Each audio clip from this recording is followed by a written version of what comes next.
Ecoway. Expect better. Welcome to Ecoway Functions Operation video. In this video, you will learn about the automatic functions on your smart toilet. This video is compatible with Ecoway smart toilet models Deluxe and Deluxe Plus.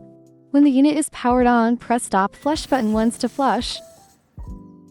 When the function is operating and you wish to stop it, press stop flush button once to stop the function. When there is a power outage, press one stop flush button to commence a flush.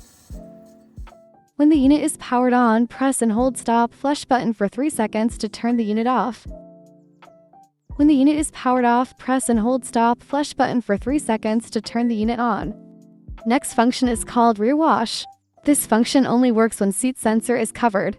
Press rear wash button once to activate this function.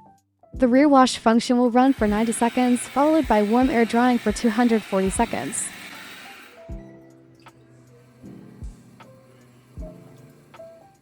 Next function is called front wash. This function only works when seat sensor is covered.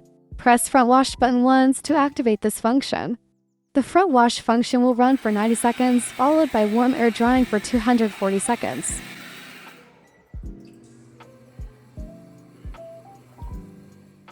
Congratulations, now you have learned about the side buttons, functions, and operations on your smart toilet. If you are still experiencing technical difficulties, please contact Ecoway service team for further assistance. Thank you for watching.